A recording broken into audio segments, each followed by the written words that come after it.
তো বন্ধুরা আরেকটা নতুন ভিডিওতে ওয়েলকাম। ভিডিওটি ভালো লাগলে অবশ্যই চ্যানেলকে সাবস্ক্রাইব এন্ড লাইক করে দেবেন, আর কমেন্ট করে জানান আপনারা কিরকম ফটো চান। আর ফটোগুলো যতটা ভালো লাগবে ডিসক্রিপশনে ডাউনলোড লিঙ্ক দেওয়া আছে, ওখান থেকে ডাউনলোড করে নেবে। কিন্তু ডিসক্রিপশনে 5বার প্রোটেক্টিভ লিঙ্ক দেওয়া আছে, আর 5বার ভিডিওর মধ্যে আছে। পুরো ভিডিওটা দেখো আর 5বার নিয়ে যাও।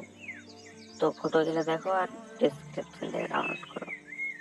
ਪੜ ਜਾਂਦਾ ਅੱਖ ਦੀ ਅਖੋਰੇ ਕਿਵੇਂ ਮਾਰੇ ਅੱਖ ਮੱਚ ਪਿਆ ਪੈਰ ਨਹੀਂ ਪੈਰ ਕਾਦਾ ਪਿਆ ਸਾਰਾ ਜਿੱਤ ਲਿਆ ਸਾਰਾ ਸ਼ਹਿਰ ਮੰਗੇ ਖੈਰ ਜਦੋਂ ਕੱਢਦੇ ਆ ਪੈਰੀ ਉੱਚੀ ਸੁਣਦੇ ਖੜਾਕ ਬਿੱਲੋ ਸਿਖਰੇ ਦੁਪਹਿਰ ਉਹ ਚੇਂਜ ਹੁੰਦੇ ਸਿਮ ਸਾਡੇ ਵਾਂਗ ਨਹੀਂ ਕਮੀਜ਼ਾਂ ਸਿੰਘ ਨਾ ਫਸਾਲੀ ਹੋ ਮਾੜਾ ਹੀ ਨਤੀਜਾ ਨੀ ਰਹਿਣ ਜਿੱਥੇ ਪੈ ਜੇ ਉੱਥੇ ਲਾ ਦਈਏ ਰੀਜਾ ਉਹ ਫੱਟ ਭਰ ਦੇਣਾ ਛੇਤੀ ਮਾਰੀ ਸੱਟ ਦੀ ਗੁੱਡੀ ਸਿਖਰਾਂ ਤੇ ਜੱਟ ਦੀ ਉੱਤੋਂ ਜੱਟ ਤੂੜਾ ਪੱਟ ਨੀ ਵੇਖ ਦੁਨੀਆ ਏ ਮੱਚਦੀ ਚੱਲ ਪੜ ਜਾਂਦਾ ਅੱਖ ਦੀ ਗੁੱਡੀ ਸਿਖਰਾਂ ਤੇ ਜੱਟ ਦੀ ਉੱਤੋਂ ਜੱਟ ਤੂੜਾ ਪੱਟ ਨੀ ਵੇਖ ਦੁਨੀਆ ਏ